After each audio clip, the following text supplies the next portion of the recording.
20-26 Nisan haftalık burç yorumuna hepiniz hoş geldiniz. Bu hafta kontrol ettiğinizi sandığınız şeylerin elinden kayabildiğini görebileceğimiz bir hafta olabilir mi? Aman Allah'ım, bu nasıl bir cümle ve nasıl bir giriş? Direkt burcuna geçmeden senden ne istiyorum biliyor musun? Özellikle ve özellikle bu bölümü lütfen atlama.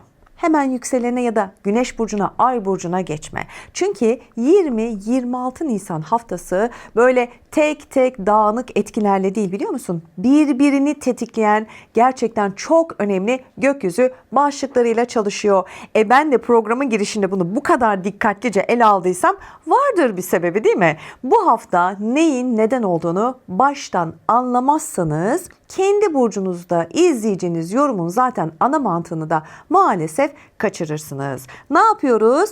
Önce bu haftanın gökyüzünü birlikte netleştiriyoruz. Videodan çıkmıyorsunuz. Hazır yeri gelmişken de hemen bak, şu an videomu izliyorsun. Hemen beğeniyorsun, abone oluyorsun, yorumlarda buluşuyoruz. Hadi şimdi haftaya başlayalım yoğun. 20 Nisan Pazartesi günü. Güneş Boğa burcuna geçiyor ve hayatın daha somut, daha gerçek, daha kalıcı taraflarını öne çıkarmaya başlıyor. Evet, başladık. Yani artık sadece böyle ne istediğin değil de neyi gerçekten taşıyabildiğin, neyi sürdürebildiğin, neyi hayatında böyle gerçekten sağlamlaştırabildiğin çok çok önemli bir hale geliyor. Boğa geçişi sana ne katar biliyor musun? Güven, para, düzen, beden, yaşam ve sahip oldukların üzerinden sana gerçekten çok net konuşur. Bu geçişin detaylarını kanalımda ayrı bir videoda anlatmadım mı? Tabii ki şahane bir şekilde anlattım.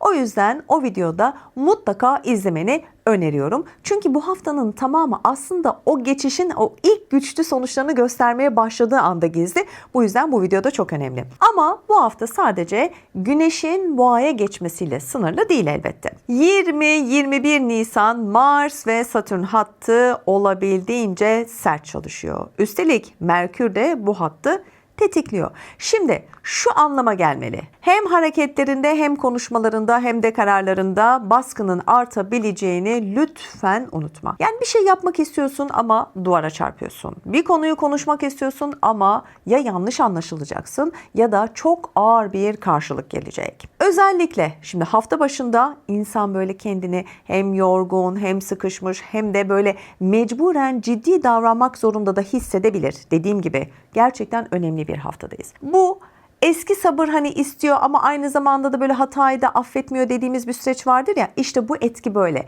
Sabır istiyor ama aynı zamanda da ne yapıyor biliyor musunuz? Hatayı asla affetmiyor. Yani ne söylediğin, nasıl söylediğin, neye kalkıştığın gerçekten bu hafta olabildiğince belirleyici olacak. Ve geldik 24 Nisan Cuma gününe. Şimdi burada ne oluyor? Burada Venüs de Uranüs kavuşuyor. Bak, hep kavuşumlar var farkındaysanız. İşin rengi de zaten, çok özür diliyorum ama, bir anda değişiyor. Çünkü burada böyle beklenmedik olan çalışır. İşte bu biraz sıkıntı yaratır. İlişkilerde sürpriz gelişmeler olur. Para tarafında böyle ani değişimler kaçınılmazdır. Bir anda değişen duygular vardır. Ani kararlar alınır. Hızlı kopuşlar olur. Ya da biraz daha böyle karamsarlaştırayım ama çok üzgünüm, hiç ummadığın bir rahatlama da bu etkiyle gelebilir. Yani negatifi de, olumluyu da, olumsuzu da yaşayabilirsin. Şaşırma, böyle bir hafta. Bir şey ya ansızın biter ya da ansızın başka bir şekle girer. Hani bunu şimdiden bu şekilde böyle çok altını çize çize söylüyorum. Yaşadığın zaman neden böyle oldu deme. Anlatabiliyor muyum? Her şeye açık bu hafta. Özellikle de değer verdiğin şeyler. İşte nedir? Bağ kurduğun insanlar, değil mi? Hayatımızın en önemli kısmı. Para alışkanlıkların, huzur anlayışın işte bu etkiyle sarsılabilir. Ama bazen de bu sarsılma seni o sıkıştığın yerden çıkarmak için de olabilir. Bunu da sakın unutma. Yani farkındalık da devreye giriyor yine diyebilirim. Geldim 25 Nisan Cumartesi gününe. Şimdi burada ne oluyor Gökçe Hanım diyeceksiniz. Bak, burada ne oluyor biliyor musunuz? Güneş Plüton'la böyle sert bir açı yapıyor. İşte haftanın en yoğun tarafı da zaten burada devreye giriyor. Güç savaşları, kontrol etme isteği, baskı hissetmek ya da böyle bir şeyin altında hani eziliyormuş gibi olma hissi vardır ya, ya da bir konuda böyle artık geri dönemeyeceğin bir farkındalık yaşaman olasıdır. olasıdır. Yani daha nasıl toparlayayım artık, gerçekten zor bir hafta. Şimdi bu etki tabii ki yüzeyde olanı değil de böyle altta biriken şeyi de ortaya çıkarır. Mesela haftanın sonuna doğru böyle bazı konuşmalar daha sert olabilir. Bazı kararlar gerçekten çok keskin bir şekilde alınabilir. Bazı yüzleşmeler, bak bu detaylar çok önemli, kaçınılmaz hale gelir. Hani sen şimdiye kadar biraz erteledin, aman zamanı değil dedin, kendini belki de hazır hissetmedin ama işte o yüzleşmelerden maalesef bu dönemde kaçamayacaksın, yüzleşeceksin, üzgünüm. Bütün bunların arka planında aslında çok önemli bir hazırlık daha var. Daha bitmedi, bakın geldi. 26 Nisan'da Uranüs İkizler Burcu'na geçiyor ve bu etki yaklaşık ne kadar sürecek biliyor musunuz? 7 yıl sürecek. Evet, yanlış duymadınız. Şimdi bu çok büyük bir konu ve bunu zaten kanalımda çok ayrı bir videoda uzun uzun elbette anlatacağım. Pazartesi günü yayında olacak. Mutlaka bunu da izle. Çünkü bu hafta yaşadığın bazı böyle ani gelişmeler sadece bu haftaya ait olmayabilir. Yani önümüzdeki dönemde başlayacak daha büyük değişimlerin aslında sana ilk işaretlerini de vermeye başlayabilir. Haliyle biz de tabii ki bunları detaylı bir şekilde işleyeceğiz ve bu işaretleri birlikte okuyacağız. Bu yüzden bu haftayı lütfen ama lütfen, belki her hafta aynı cümleyi kuruyor olabilirim. Hani hafife almayın, dikkatli olun diyorum ama gerçekten bu hafta diğerlerinden çok daha farklı. Bu hafta lütfen ama lütfen hafife alma. Hafta başında baskı var. Bir kere ki onu söylemem lazım. Ortasında ani değişim var. Sonunda ne var? Güç ve kontrol temalı bir yüzleşme var. Aslında hepsi bir arada, biliyor musunuz? Hani üçü bir arada oluyor ya.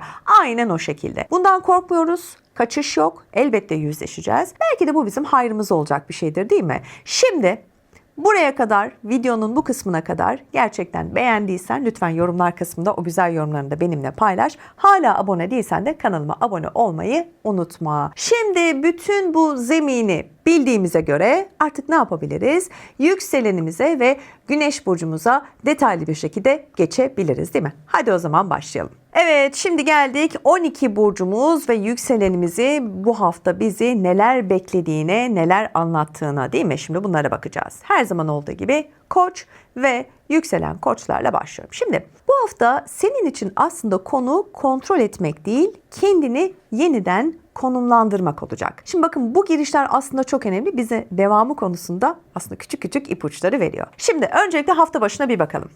Kendi duruşunda böyle ilgili bir rahatsızlık hissi varsa bu duygu bir tık daha yoğunlaşabilecek bu sürede. Hani nasıl davrandığın, insanlara nasıl göründüğün ya da neyi ne kadar taşıdığın konusunda böyle içten içe bir değişim isteği doğacak. Aslında bu uzun zamandan beri vardı. İşte bu hafta sanıyorum seni destekleyen o hafta. Öyle umuyoruz. Bu isteğini, bu içinden gelen, bu yükselen bu sese lütfen kulak ver. Doğru bir hafta olabilir, değerlendirebilirsin. Bu aslında böyle bir anda alınan ama aslında uzun zamandır da senin böyle içinde biriken bir karardı. İşte az önce de belirttiğim gibi ne zamandan beri bu kararı almayı düşünüyordun? Bir türlü böyle hayata geçirmeye cesaret edemiyordun.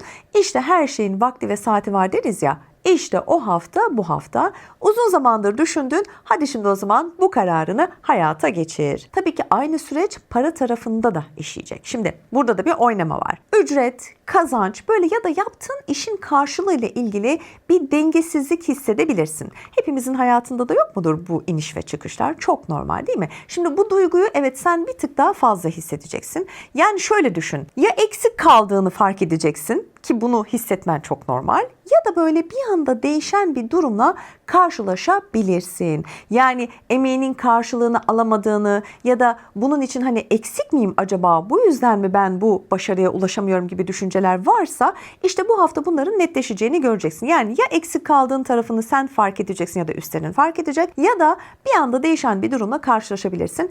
Belki de başarın, emeğin gerçekten bu sefer fark edilecek. Böyle düşünmek daha sağlıklı olacak. Şimdi gelelim haftanın ortasına. Sosyal çevren hareketleniyor. Şimdi bir arkadaş, böyle bir ekip ya da böyle hani içinde bulunduğun bir ortamda çıkar çatışması olabilir. Bak bunlara dikkat et, olur mu? Bunlar önemli detaylar. Hani herkesin niyetinin aynı olmadığını ben buradan sana söyleyeyim de sen önlemini ona göre al diyorum. Çünkü bu durum seni biraz böyle pozisyon almaya zorlayabilir. Ya ama şöyle düşüneceksin. Şimdi sen bunu fark edersen kendini korumaya alabilirsin, değil mi? Hani ona göre bir pozisyon oluşturursun. Ama fark etmezsen aynı hatayı, aynı yanılgıya düşmeye devam edersin. Ben uyarıyorum, lütfen sen de o pozisyonunu almaya hazır ol. Ve hafta ilerliyor. Ben artık böyle devam etmeyeceğim dediğin bir noktaya da gelebilirsin haftanın ilerleyen günlerinde. Şimdi bu bir kopuş olarak değil. Yani net bir sınır çizme olarak gör. Çünkü hafta kapanırken kendi duruşunu aslında çok net bir şekilde belirlemiş olacaksın. Bak bu senin adına çok güzel bir gelişme. Hani kimle ne kadar ve nasıl ilerleyeceğini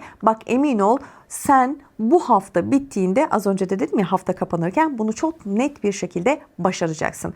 Yani kimle ne kadar ne mesafede yürüyeceğini tabii ki sen karar vereceksin. Emeğinin karşılığının alıp alınmadığını da zaten bu hafta net bir şekilde göreceksin. Belki dediğim gibi ani bir gelişme de yaşayabilirsin. Yani haftayı aslında böyle dengede kapatıyorsun diyebilirim sevgili Koç ve yükselen koçlar. Sevgili boğa ve yükselen boğalar. Şimdi bu hafta sizin için aslında konu dışarıdan görünen değil de içeride dönen gerçeklik olacak. Şimdi her bir burç için aslında girişte böyle bir cümle kullanmak istedim. Altında detaylı bir şekilde şimdi yorumlayacağım, detaylandıracağım. Şimdi hafta başında önce bakalım. Perde arkasında böyle kalan bir konu var ve bunun artık bir şekilde yüzeye çıkması lazım. Evet, bu hafta bu ötelediğin, perde arkasında kalan, halının altına süpürdüğün ne varsa bu hafta bu konu ya da konular açığa çıkacak. Şimdi bunu bir konuşma olarak düşünebilirsin, bir niyet olarak düşünebilirsin ya da hani senden gizlenen o arkada dönen dolaplar var ya, bak böyle bir detayla karşılaşman çok yüksek. Buna şaşırma. Öğrendiğin şey aslında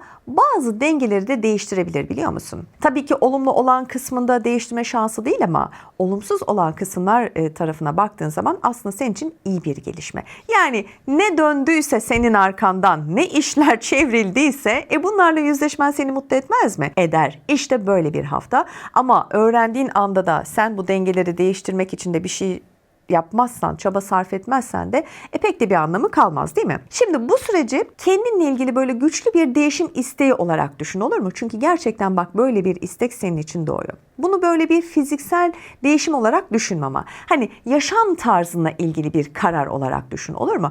Ya da hatta biraz daha detaylandırayım. Artık hani seni yormaya başlayan böyle bir alışkanlığın varsa bunu bırakma noktasına gelebileceğin bir haftadasın. Anlaştık mı? Yani dediğim gibi hani fiziksel dış görünüşünle ilgili böyle bir gelişme olarak düşünme bunu. Tamamen yaşam tarzınla ilgili. Anlatabiliyor muyum? Bu bakış açın bir tık değişecek. Senin için de zaten güzel olacak ve gerçekten keyif alacaksın. Hafta ortasına doğru kariyer tarafına da bir bakalım. Biraz baskının arttığını görüyorum ve sen de bunu net bir şekilde hissedeceksin. Hani devam mı? Bırak mı sorusu netleşiyor. Yani bulunduğum bir pozisyon itibariyle devam etmeli miyim yoksa bırakmalı mıyım? Bunu sadece böyle şey olarak düşünme, olur mu? Hani kariyer diyorum ama bulunduğum pozisyon itibariyle de evet yükselmek isteyebilirsin. Herkes ister bunu. Ama bu kısımda gerçekten böyle net bir karar vereceksin. Devam mı, bırakayım mı konusunda. Sürdürdüğün bir şeyin aslında çok net söylemek gerekirse seni aynı şekilde taşımadığını fark ettiğin için zaten bu net kararı almak isteyeceksin. Şimdi bu süreçte tabii ki dışarıdan gelen beklentilerle de kendi iç sesin arasında da kalabilirsin. Çünkü duygusalsın bu yönde. Yani bu hafta ne yapman gerekir dersem, evet bu hafta seni aslında zorlayacak olan şey gerçeği görüp görmemek olacak. Bak az önce de belirttim. Yani bu tamamen senin kontrolünde, senin elinde. Gerçeği görebilirsin, gerçeği görmemek de isteyebilirsin. Bu tamamen sana kalmış. Hani o konfor alanımın dışına çıkmak istemiyorum. Ya evet beni rahatsız ediyor. Böyle de devam edebilirim diyorsan yapacak bir şey yok. Saygı duyarız. Ama bu dengede kalacaksın. Ne yalan söyleyeyim. Haftayı da kapatırken neyi sürdüreceğine, neyi bırakacağına gerçekten çok net bir şekilde karar vereceksin. Yani senin için hafta gerçekten denge haftası. Netleşeceğin ama gerçekten de bu netliğin sonunda da güzel bir dengeye kavuşacağın hafta. İkizler ve yükselen ikizler. Şimdi bu hafta sizin için konu söylemek değil de neyi kime söylediğini fark etmek olacak. Önemli. Bakın sizin için önemli bir hafta. Cümleden de anlaşılıyor değil mi? Şimdi hafta başına hemen bakalım. İletişim trafiğiniz artıyor. Ama lütfen ve lütfen burada altını çizmek istiyorum. Gerçekten dikkat gerektiriyor. Yani yanlış kişiye giden böyle bir mesaj. Yani bu dönemde o mesajları lütfen aman döne döne kontrol edin, öyle yollayın. Kime gittiğine, ne yazdığınıza, ağzınızdan çıkan söze, yanlış anlaşılmalara. Çünkü burada bir söz ya da eksik aktarılan bir bilgi gerçekten seni bu hafta diğer haftalardan çok daha uğraştırır benden söylemesi. Eğer bu gibi yanlışlıklara ve aksaklıklara mahal vermek istemiyorsan temkinli ve dikkatli ol derim. Evet, aynı dönemde böyle kapalı yürüyen bir konu var senin için ve bu konunun da açığa çıkabileceğini bu süreçte çok net bir şekilde söylemem lazım. Hani o böyle arkadan konuşulan şeyler vardır ya, hani senden gizlenen o detaylar, dedikodular, dönen oyunlar. İşte bu işin perde arkasında ilerleyen bir sürecin artık görünür hale gelebileceğini çok net göreceksin. Yani gizli saklı ne varsa bak bu dönemde dökülecek. Perde açılacak.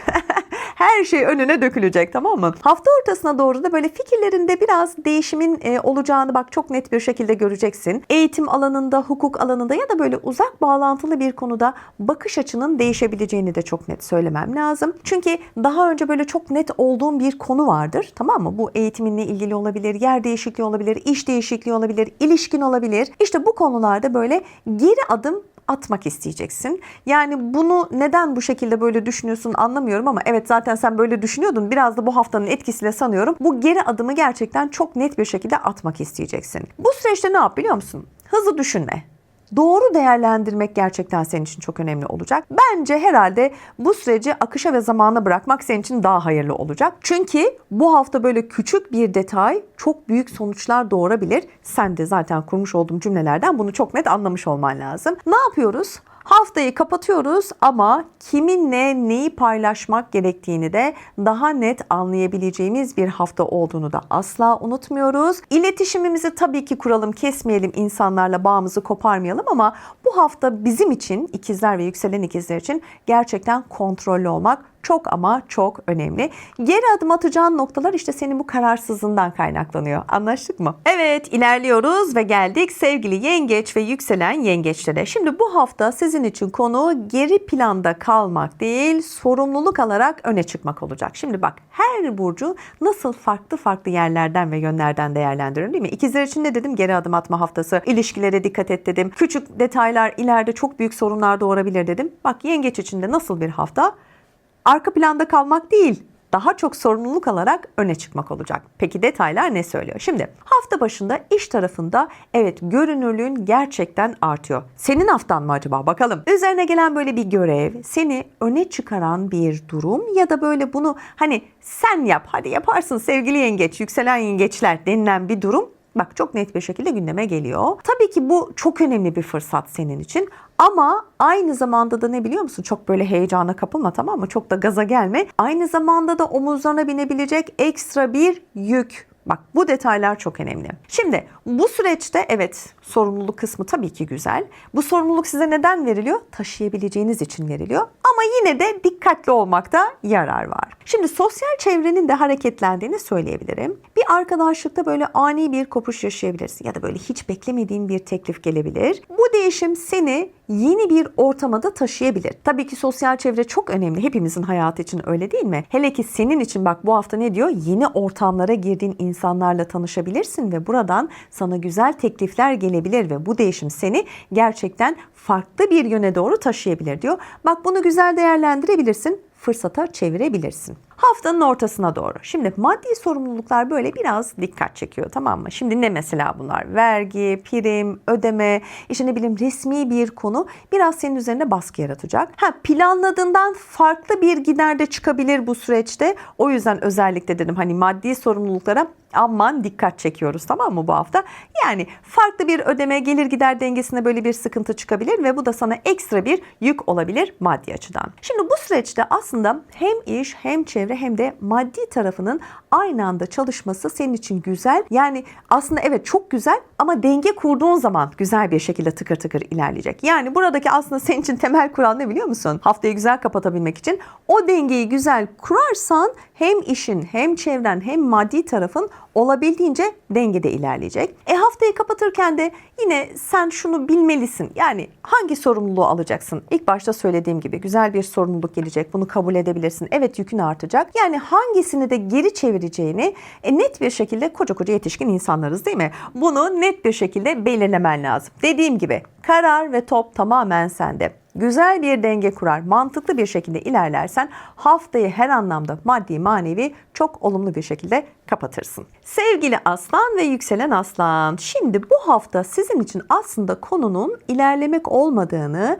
hangi yoldan ilerleyeceğini netleştirmek gerekiyor. Yani sizin için bu hafta böyle ilerleme, bir yerlere yetişme telaşı yok, tamam mı? Hangi yoldan ilerleyeceğini netleştirmen gerekiyor. Zaten önünde yollar var, seçenekler var. Sen hangisini belirleyeceksin? Senin için böyle bir hafta. Peki detaylar ne söylüyor? Hafta başında böyle resmi bir süreçte sıkışma hissi olabilir. Ne demek şimdi bu? Biraz açalım, detaylandıralım. Başvuru olabilir, evraklar olabilir, mahkeme olabilir. Bak bunlar çok önemli şeyler. Ya da beklediğin bir onay gecikebilir ya da beklediğin gibi ilerleyemeyebilir. Şimdi bu hafta yaşayacağımız bu şeylere asla şaşırmıyoruz, tamam mı? Çünkü bu durum planlarını senin bir daha gözden geçirmeni gerektirecek ve bunu isteyecek senden. Tabii ki aynı süreçte böyle kariyer tarafında da yön değişiminin gündeme geleceğini de söylemem lazım. Bir pozisyon değişikliği değil bu. Hani bunu hemen şimdi tamam işte terfi ediyorum, maddi kazancım artıyor gibi düşünme. Bu bir pozisyon değişikliği. Daha çok ne biliyor musun?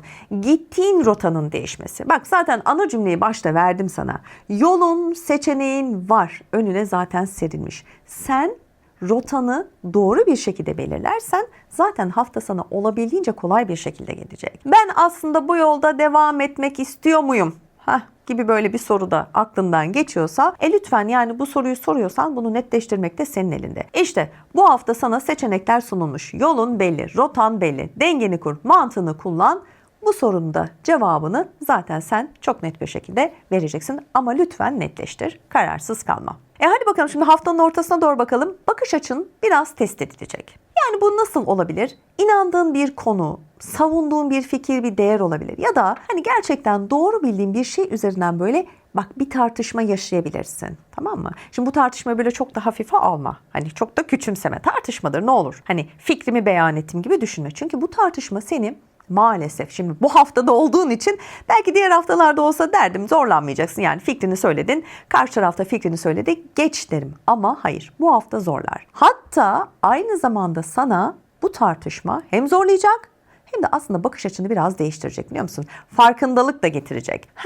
İşte bu süreçte direnme, olur mu? Ne olursun. Hani kendi fikrini söylemek üzerine böyle diretme, işte karşı tarafa kabul ettirme. Bu durumu sadece böyle anlamaya çalış. Ya ben böyle fikir sundum, karşı tarafta böyle bir tepki verdi ama yani karşı tarafı biraz anlamaya çalış, olur mu? Hani bu bakış açısı, işte dedim ya, farkındalık oluştur. Kendin zaten haklısın ama çok da fazla böyle zorlama.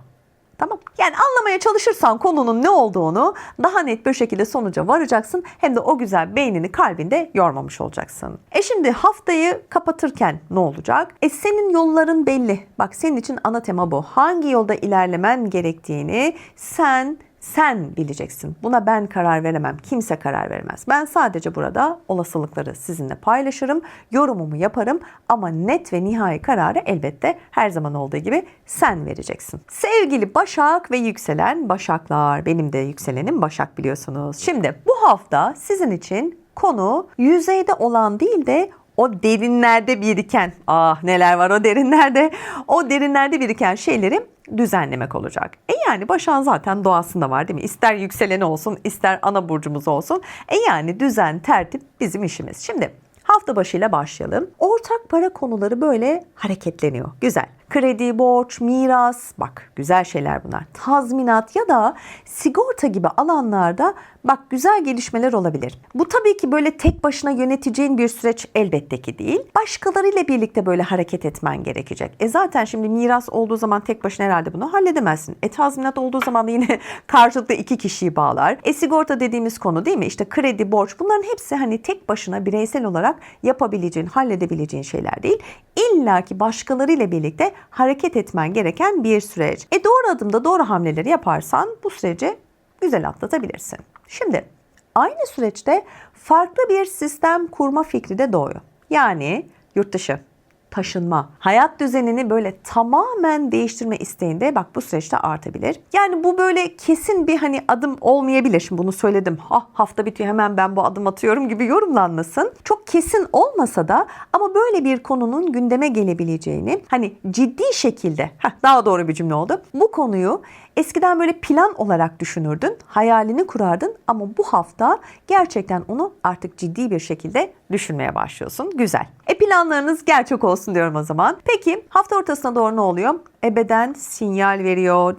Diu, sağlıkla ilgili bak çok önemli. İhmal ettiğin bir konu gündeme gelebilir ya da mevcut düzenin böyle seni yorduğunu fark edebilirsin. Hepimiz yorulmuyor muyuz? Tabii ki ara ara mola vermek lazım. Bu süreçte böyle küçük değişimler, büyük farklar yaratabilir. Haftayı kapatırken de hem maddi hem de fiziksel hatta zihinsel olarak neyi dönüştürmen gerektiğini bak o kadar çok net anlayacaksın ki. Ve sonra bana teşekkür edeceksin. Yorumlar kısmında da bekliyorum. Sevgili terazi ve yükselen terazi, şimdi bu hafta sizin için aslında konu uyum sağlamak değil, net bir duruş sergilemek. Zaten sizden de böyle bir tavır beklerdim, ne yalan söyleyeyim. Hani hangi hafta olursa olsun terazi ve yükselen terazi ne demek klasik tavrı. Şimdi hafta başına ilişkiler olabildiğince ön planda. Bak sizin için evlilik, ortaklık ya da müşteri ilişkilerinde netlik ihtiyacı doğuyor. Yani artık diyorsunuz ki bunlar netlesin. Ya bir evlilikte belki Allah korusun diyeyim ama hani anlaşmazlık vardır, bitme noktasına gelecektir. Artık ortaklık yürümüyordur, gerçekten bitme noktasına geliyordur. İşte müşteri diyorsun, ilişkileriniz böyle artık gerçekten kopma noktasına gelmiştir. İşte burada net bir tavır görmek istiyorsun.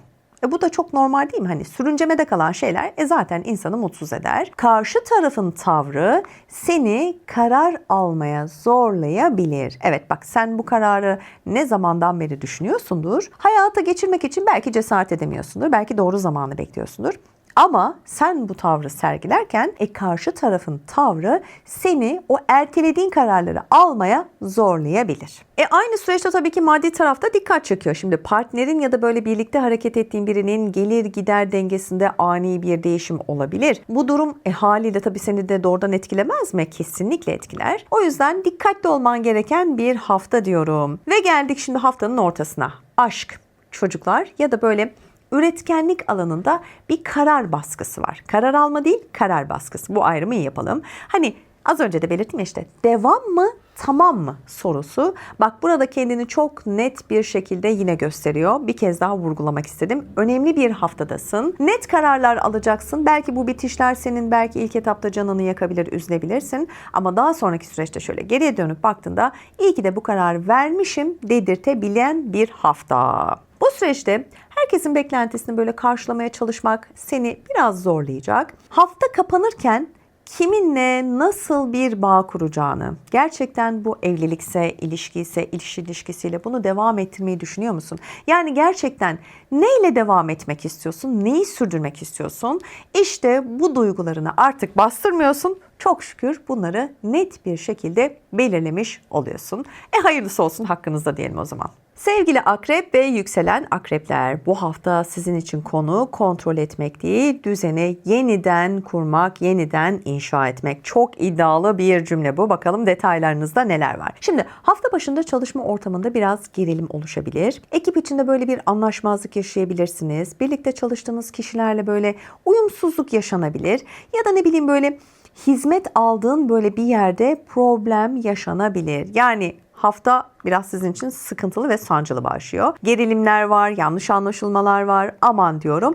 Biraz temkinli ve dikkatli olmakta en azından sizin için yarar var. Tabii ki aynı süreçte böyle günlük düzeninin de değiştiğini haliyle söylemem lazım. Saatler, iş akışı, sorumluluk dağılımı ya da böyle hani alışmış olduğun bir sistem varsa işte bu sistemin artık farklı bir şekle girebileceğini bu hafta görebilirsin. Bu değişim seni başta haliyle hepimizi zorlar. Yani düşünsenize bambaşka bir, az önce de belirttim ya, bambaşka bir inşa ediyorsun. Yeniden bir şey yaratmaya çalışıyorsun. Bu seni haliyle çok zorlayacak. Ama senin için de gerekli bir düzenleme bu, biliyor musun? Yani ne zamandan beri böyle bir düzenlemeye ihtiyacın vardı? İşte o hafta, bu hafta biraz zorlu, biraz sancılı olacak ama senin için gerçekten güzel olacak. Ve haftanın ortasına doğru şimdi ev tarafı biraz dikkat çekiyor. Ev tarafı denildiği zaman benim için biliyorsunuz ev, aile, eş, çocuklar, bunlar benim için çok önemli değerler. Gerçekten ince çizgim. Ev içinde düzen kurma. eksikleri tamamlama ya da böyle hani uzun süredir ertelemiş olduğun konu vardır ya, hepimizin vardır öyle, ama neyse boşver hallederiz, çok önemli değil, gündemimizin ilk sırasına yer almıyor der, böyle geçiştiririz. İşte bunları artık gerçekten hem konuşma ihtiyacı duyacaksınız hem de bir an önce böyle çözüme kavuşturma ihtiyacı doğacak. Güzel, bunlar da netleşecek aslında, sizin için güzel bir gelişme. Şimdi bu süreçte ne yapmak lazım? Hem iş hem de ev tarafında böyle aynı anda dengeleme isteği doğacak. Çünkü şimdi iş tarafı zorluyor. Tartışmalar olabilirdi, yanlış anlaşılmalar, aksaklıklar, güvendiğin biri, sıkıntı, sorun. Ev tarafında da bazı net kararlar almak istiyorsunuz. Ne zamandan beri ertelenmişti. Şimdi haliyle hem iş hem de ev tarafı dengeye geldiği zaman tabii ki biraz zorlanacağın bir hafta, ne yalan söyleyeyim. Yani haftayı kapatırken özetle hangi düzenin sana gerçekten iyi geleceğini ya da hangisinin seni gerçekten ne kadar yorduğunu görebilmen lazım. Bak, bu ayrımı, bu farkındalığı görebilirsen, bu seçiciliği yapabilirsen çok rahat bir şekilde haftayı, evet zor bir hafta ama bu kadar zorlanarak değil, daha hafif bir şekilde atlatırsın ve geçersin. Ama bunları göremezsen, hani neyin iyi geldiğini, neyin sana gerçekten böyle yorucu geldiğini göremezsen, haliyle onun içerisinde böyle debelenmeye haftalar boyunca maalesef devam edersin. Zor bir hafta, umarım güzel geçer, atlatabilirsiniz. Sevgili yay ve yükselen yay, bu hafta senin için konu böyle keyif almak değil, neyin seni gerçekten tatmin ettiğini fark etmek olacak. Güzel bir hafta. Yani hafta başında böyle flörtler, çocuklar ya da ilgilendiğin bir proje tarafında sıkışma hissi yaşayabilirsin. İstediğin gibi ilerleyemeyen bir durum seni böyle daha ciddi bir şekilde düşünmeye zorlayacak. Bunlar normal şeyler değil mi? Yani istediğimi alana kadar ben de mücadeleci ruhumu asla bırakmam. İşte sizin için de böyle bir hafta. Ama bu süreçte günlük alışkanlıklarının dengesinin de bozulabileceğini söylemem lazım. Şimdi kafa buraya yorulunca haliyle denge de bozulacak. O yüzden aman diyorum, dikkat edin. Özellikle de beslenmeye, uykuya, spor düzeninde böyle aksamalar olabilir ve gerçekten bu doğrudan enerjinize de yansır. Ben çok inanıyorum, biliyor musunuz? Benim eşim ve kızım da aynı şekilde. O saatleri vardır böyle. O saati dolduramayıp da uykularını alamazlarsa ertesi günü gerçekten günaydın bile demeyin onlara. O yüzden bu hafta işte öyle bir hafta, aman diyorum, çok ama çok dikkat edin. Haftanın ortasına doğru bakalım. Sorumluluklarınız artıyor. Yani böyle evcil hayvan, evet, bakım gerektiren böyle bir durum ya da hani ilgilenmeniz gereken gerçekten ciddi bir konu. Hani sizin gerçekten gündeminizi meşgul eden konular var ve bunlar yine gündeminize gelecek. Ya bu süreçte böyle dağılmak yerine ne yapalım biliyor musunuz? Biraz toparlanın, tamam mı? Yani çok dağılmayın bu hafta. Oraya yetişeyim, buraya yapayım, bunu da böyle halledeyim diye çok fazla dağılmayın. Çünkü haftayı kapatırken ne olacak? Sizi böyle gerçekten aşağı çeken o alışkanlıkları zaten çok net bir şekilde biliyordunuz. Şimdi çok daha net bir şekilde fark edeceksiniz ve haliyle de diyeceksiniz ki ya ne oluyor, benim dengem bozuluyor, enerjim bambaşka yöne doğru gitti, ben yeniden o eski düzenimi bir kurma ihtiyacı hissedeyim diyeceksiniz. Evet, işte haftayı kapatırken böyle bir duygu ve ihtiyaca kapılmak istemiyorsanız hafta başında ve ortasında lütfen bu anlattıklarımı azami bir şekilde yapmaya çalışın diyorum. Olur mu sevgili yay ve yükselen yaylar? Sevgili oğlak ve yükselen oğlak, şimdi bu hafta sizin için konu güvenli alan değil, değişime ne kadar açık olduğunuz olacak. Şimdi hafta başında böyle ev tarafında evet biraz hareketlilik var. Mesela taşınma. En güzel hareket. Tadilat hiç sevmem ev içinde eşya varken. Eşya değişimi, evet, yenileri gelecekse kabulü. Ya da yaşam alanını böyle ilgilendiren bir konu gerçekten sizin gündeminize gelecek. Güzel, böyle hani bunlar sizi böyle çok zorlayacak şeyler değil, keyifle yapabileceğiniz şeyler. Bu değişim aslında sizi gerçekten rahatlatacak hem de biraz uğraştıracak. Bak, kafa dağılacak böyle, tamam mı? Güzel. Hani yeni ev, yeni eşyalar böyle ruhunuza iyi gelir. Aynı süreçte aşk tarafında da hızlı gelişmeler var. Böyle ani başlayan bir yakınlaşma ya da aynı hızla biten bir durum seni şaşırtır. Ne oluyor diyeceksin. Birden başladı.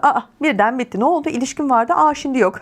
Duygularınızın çok hızlı değiştiği bir hafta, aman diyorum yani. O yüzden dikkatli olun. O çok böyle heyecanla da gaza gelip kapılmayın derim. Haftanın ortasına doğru para tarafında böyle sabit bir farkındalık var. Bunu yaşayacaksınız. Yani hani kendi kazancınız, birikiminiz ya da harcama alışkanlıklarınızla ilgili biraz yüzleşeceksiniz. Olur mu? Hani burada biraz daha temkinli olmakta sanıyorum yarar var. Çünkü bu süreçte risk almak, temkinli olmak arasında da kalabilirsiniz. Aslında hani bir tarafınız bazı şeyleri böyle yapmak için cesaret istiyor. Çünkü buna imkanım da var diyeceksiniz maddi anlamda. Ama hani böyle temkinli olmak mı, risk almak mı? Böyle bir denge var. Bu dengeyi de bir zahmet siz kuracaksınız. Çünkü evinizin içindeki o dengeleri bilemiyorum ben. Ana başlıklar benden. Artık geri kalanı hayata uygulama kısmı da sizden. Hadi sizin için haftayı da şöyle bir kapatalım. Yani neyi korumanız gerektiği, neyi değiştirmeniz gerektiğini daha net anlayabileceğiniz, en azından bunu çok güzel bir şekilde görebileceğiniz bir hafta olacak sizin için de. Hayırlı olsun diyorum. Sevgili Kova ve yükselen Kova, bu hafta sizin için konu anlatmak değil, kendini gerçekten doğru ifade edebilmek olacak böyle bir hafta. Hafta başında iletişim tarafında böyle birazcık gerilim var. Olur mu? Dikkat edelim. Özellikle bak yazışmalarda, anlaşmalarda, sunumlarda ya da hani sözleşme gibi önemli konular vardır ya, buralarda anlaşmazlık çıkabilir. Söylediğin şey farklı anlaşılabilir ya da karşı taraf gerçekten seni biraz zorlayacak. Yani bu sözleşme metinlerini bir kez daha oku. Haklıyken haksız duruma düşme. Çok fazla tartışmaya ve böyle diyaloglara girme derim. Çünkü gerçekten zorlanacağın bir hafta. Aynı süreçte teknik ya da böyle pratik konularda sizin için dikkat çekiyor. Hani araç, yol, böyle hani kısa kısa seyahatler ya da böyle günlük işlerde biraz aksaklıkların yaşanabileceği bir hafta. Aslında hani küçük gibi görünecek bu detaylar ama planını maalesef tamamen değiştirebilir. Hep deriz ya, ayrıntılar o küçük detaylarda gizlidir diye. Bence dikkat et bu hafta ekstra. Haftanın ortasına doğru baktığımızda kendi kararlarını savunmak zorunda kalabilirsin. Yine başa döndüğümüzde o malum işte sözleşmeler, anlaşmalar, sıkıntılar. İşte bak burada tabii ki kendi kararlarını savunacaksın ama savunurken de lütfen hani haklıyken haksız pozisyona da düşme. Bu ayrımı lütfen iyi yap. Bir konuda geri adım atmamak için de haliyle de net bir duruş sergilemen gerekecek. Yani senin için gerçekten çok özür dilerim ama zor bir hafta. Dengede kalmayı başaracaksın. Sakin kalıp mantıklı bir şekilde ilerlersen bir nebze rahatlayacaksın. Bu süreçte senin için en önemli detay kararsız kalmak. Bak, kararsız kalmayacaksın. Bu ne olur biliyor musun? İşlerini öyle bir zorlaştırır ki işin içinden çıkamazsın. Yani haftayı kapatırken de lütfen bu kararsızlığından kurtul. Gerçekten neyi savunmak istiyorsan, hangi konuda net bir şekilde beyan etmek istiyorsan fikrini, düşünceni lütfen onu ortaya koy. Eğer yapamazsan maalesef gerçekten işler Arap saçına döner. Sevgili balık ve yükselen balık, bu hafta sizin için konuyu böyle hayal etmek değil, gerçek dengeyi kurmak olacak. Evet, hafta başında gelir gider dengesi biraz sıkışacak. Beklediğin bir para biraz gecikecek ya da böyle planlamadığın bir harcama, her zaman olur ya ev halinde değil mi? Hiç planlamayız ama aniden bir harcama çıkabilir. Aynı süreçte kendi değerini sorguladığın bir durum da yaşayabilirsin. Yani yaptığın bir işin karşılığı, verdiğin emeğin değeri ya da böyle bir ilişkinin dengesi seni birazcık düşündürecek, olur mu? Haftanın ortasına doğru da böyle içsel olarak biraz kendini yorgun hissedeceksin. Uyku düzenine dikkat et. Bu dönemde bozulabilir. Zihnin böyle fazla dolabilir. Gereksiz bilgileri lütfen yok et. Ya da duygusal olarak böyle biraz geri çekilmek isteyebilirsin. Hani o kabuğuna çekilmek isteyebilirsin. Ama bu süreçte kendini zorlamak yerine ne yap biliyor musun? Gerçekten dengeyi kurabilirsin. Yani bu konuda neyi istediğini, neyi istemediğini aslında çok net bir şekilde belirleyebilirsin. Yani önceliğini belirle. Haftayı kapatırken aslında seni yoran şeyin dışarıda mı yoksa içeride mi olduğunu o kadar net bir şekilde anlayacaksın ki. Yani senin için aslında ne zor ne de böyle çok kolay bir hafta. Yani diğer burçlara nazaran baktığımız hani diğer 12 burç arasında böyle seni değerlendirecek olursam, çünkü artık kapanışı yapacağım. Yani doğru bir haftadasın. Dediğim gibi uyku düzenini korursan, ne istediğine öncelik verirsen, zihnini gereksiz detaylarla doldurmazsan bak belki de en karlı çıkan burçlardan biri olacaksın. En azından bu haftayı böyle kapatacaksın. Dediğim gibi her şey içeride, tamam, dışarıdan gelen şeyler değil. Sen iç sesini dinle, emin ol bu haftayı güzel bir şekilde kapatmış olacaksın. Evet, bu hafta aslında böyle kenardan izleyip geçilecek bir hafta değil, değil mi? Anlattıklarımdan da bunu çok net anladınız. Olaylar sıkışıyor, ani yön değişimleri yaşanıyor ve sonunda ne oluyor? Herkes zaten kendi kararını vermek zorunda kalıyor. Yani kim doğru ya da kim değilse, tamam mı? Zaten bir şekilde yola çıkıyor. Kim doğru anda net durursa zaten çıktığı bu yolda çok net bir şekilde kazanıyor, değil mi? Ama kim kararsız kalırsa, dengeyi kuramazsa haliyle aynı yerde dönüp duruyor diyebilirim. Evet, unutma. Bu hafta gökyüzü böyle herkese aynı davranmıyor. Bazen burçlar hızlanıyor, bazıları ciddi şekilde testten geçiyor. Sen hangisisin? Bak bu çok önemli. Bunu en net bu hafta yaşayarak hepimiz göreceğiz. Yorumları mutlaka yazın, olur mu? Yükselen burcun ne? İşte bu hafta sende neler oldu, neler yaşadın? En çok hangi burç gerçekten yaşadı? Hepsine birlikte bakalım ve güzel bir şekilde değerlendirelim. Eğer bu tarz net, gerçekçi ve gerçekten lafı dolandırmıyorum. Zaten az çok beni tanıyorsunuz. Bu yorumları kaçırmak istemiyorsunuz. Ne yapıyorsunuz? Kanalıma abone olmayı unutmuyorsunuz. Yeni haftada görüşmek üzere. Hoşçakalın.